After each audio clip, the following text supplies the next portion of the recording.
Assalamualaikum warahmatullahi wabarakatuh. Selamat pagi, salam sejahtera untuk kita semua. Semoga kita semua masih dalam keadaan sehat walafiat. Oke, hari ini kita akan meneruskan kuliah kemarin ya. Kita melanjutkan salah satu metode penelusuran informasi.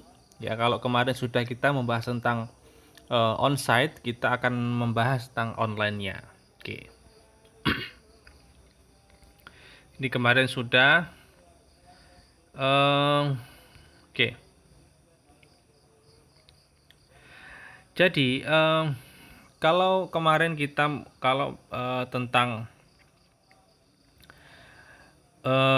menelusur informasi menggunakan pendekatan on-site, kita bisa menggunakan dari berbagai cara ya, mulai dari koleksi cetak ya, pengalaman, kemudian pengetahuan yang ada di sekitar kita gitu ya.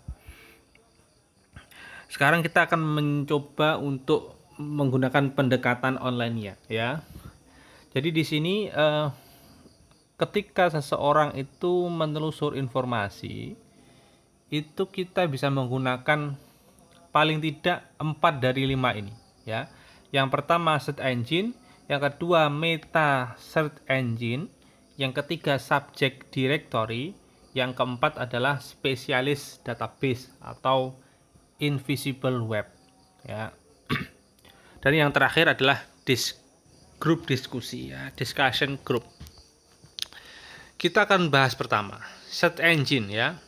Search engine itu menghasilkan data full text, jadi datanya itu sangat banyak ya, tidak dipilah-pilah ya, karena yang namanya search engine itu akan langsung menghasilkan seluruh informasi ya, sesuai dengan apa yang diketikkan ya. Mencari lewat kata kunci yang muncul di setiap halaman web ya. Jadi pakai kata kunci keyword ya. Pakai keyword.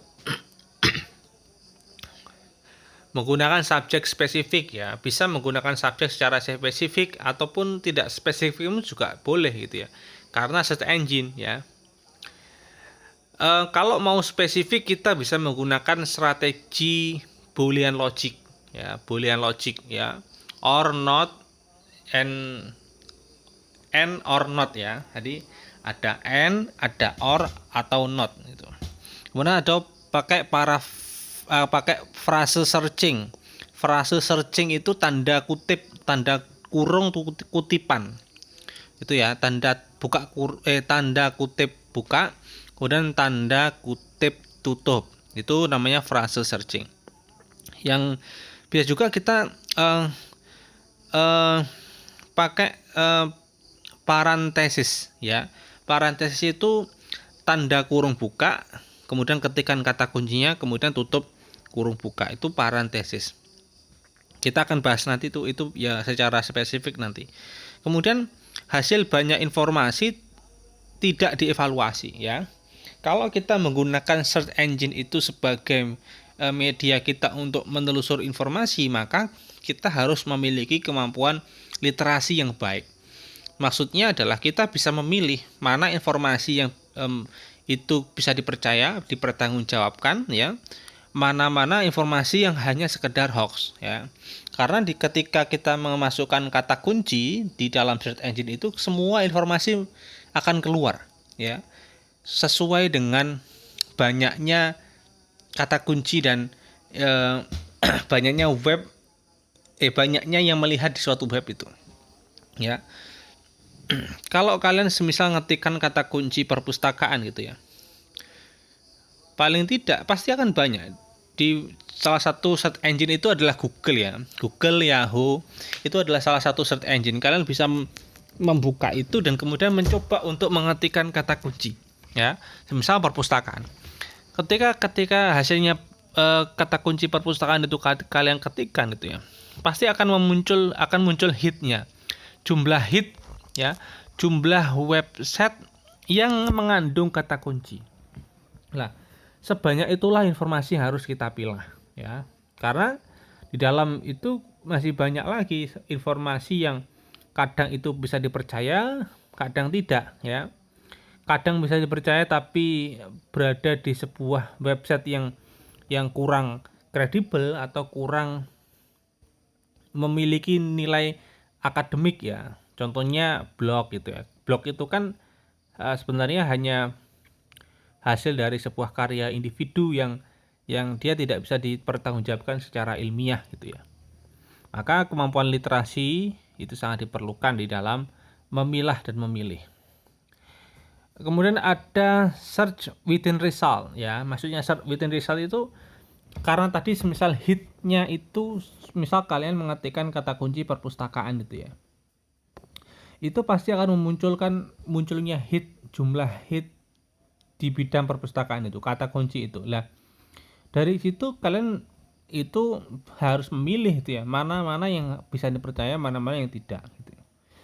Kemudian hasil di ranking berdasarkan banyaknya link ke hal yang mengandung keyword atau key phrase yang dicari. Jadi yang ketika diketikkan kata kunci perpustakaan, website yang muncul pertama, paling urutan pertama sendiri itu adalah alamat website yang sering dikunjungi, sering dibuka, yang sesuai dengan kata kunci.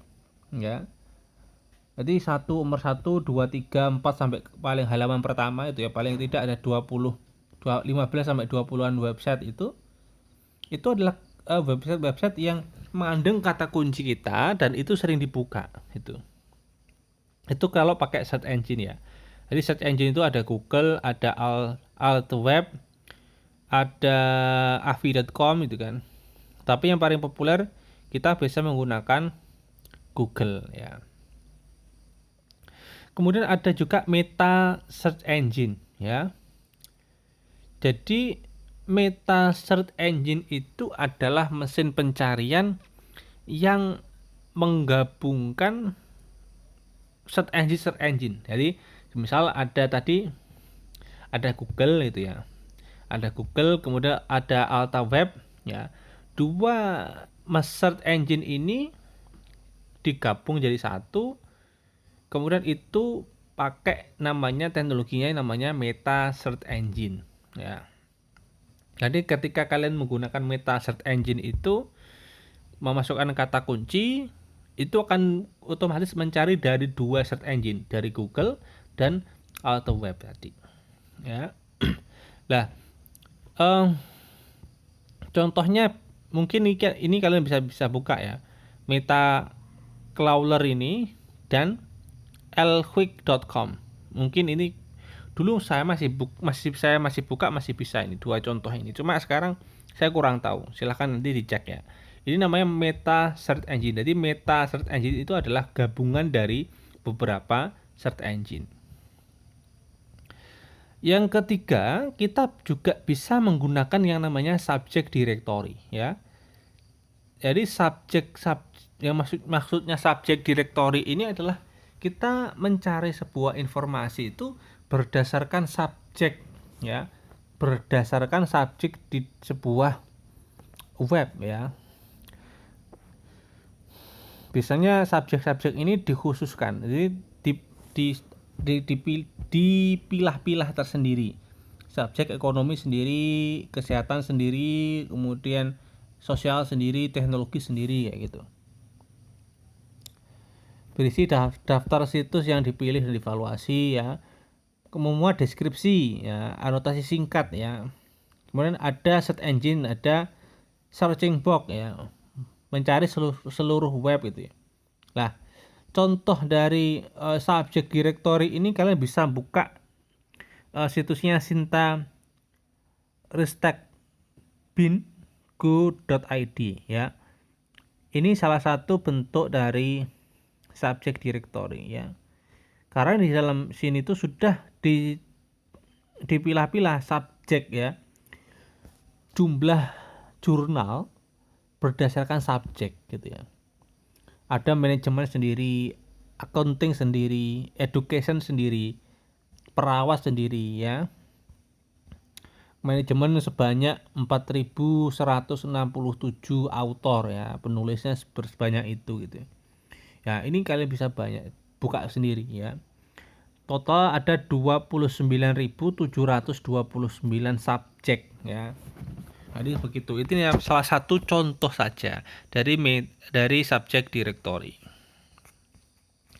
Kemudian kita juga bisa menggunakan yang namanya invisible web ya atau spesialis database ya.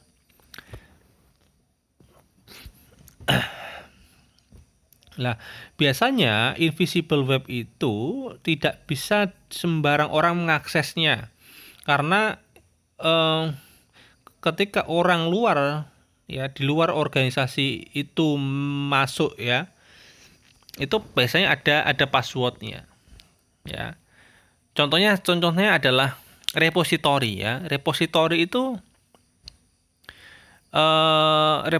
itu kadang orang di luar kampus itu tidak bisa mengakses, walaupun ketika dicari di Google ya di search engine itu akan muncul alamat repositorinya, tapi untuk mengakses dokumen-dokumen di sana tidak bisa karena ada passwordnya, ada kata kuncinya itu ya. Semisal saya mengakses repositorinya Win Jogja tidak bisa karena di sana ada passwordnya juga, itu harus menyertakan NIM dan sebagainya. Nah, contohnya adalah ini ProQuest ya. Salah satu contohnya selain repository adalah ProQuest. Ini adalah salah satu bentuk invisible web ya, invisible web. Ini kalian bisa buka dan cek itu. Ada scholarly journal ya. Kemudian ada buku, ada video dan audio, ada newspaper dan lain sebagainya. Ya. Kalian bisa buka. Oke, jadi itu ya. Jadi itu informasi ya di media yang bisa kita gunakan untuk mencari sebuah informasi itu ya. Di dalam hal menelusuri informasi kita bisa pakai on-site ya atau pakai online. Kalau pakai online kita bisa menggunakan search engine, kita bisa menggunakan meta search engine ya. Kita bisa menggunakan invisible web ya. Ya, dan subject directory ya. Jadi kalian terserah pakai menggunakan yang mana itu ya. Kalau mau enak, kalau kalian kebiasaannya lebih suka datang langsung ke tempat, berarti kalian lebih sukanya onsite gitu ya. Tapi kalian kalau tipe orang yang tidak suka langsung ke tempatnya, berarti kalian tipenya online gitu ya. Kalau onsite berarti bisa langsung ke toko buku, ke perpustakaan, ke berbagai sumber informasi yang bisa kalian kunjungi ya. Tapi kalau online kalian bisa menggunakan search engine, meta search engine, subject directory ataupun dengan invisible web ya. Nah, mungkin itu dulu ya kuliah kita hari ini, dan ini materi ke-6 ya. Materi ke-7 ya, itu kita akan membahas tentang berbagai pendekatan strateginya ya. Strategi untuk menelusuri itu pakai apa saja? Pakai keyword base atau konsep, atau pakai boolean logic strategi, atau pakai frase strategi ya, atau pakai advanced search strategi ya. Ini kita akan bahas di pertemuan selanjutnya. Baik, itu saja materi hari ini. Kurang lebihnya saya mohon maaf. Assalamualaikum warahmatullahi wabarakatuh.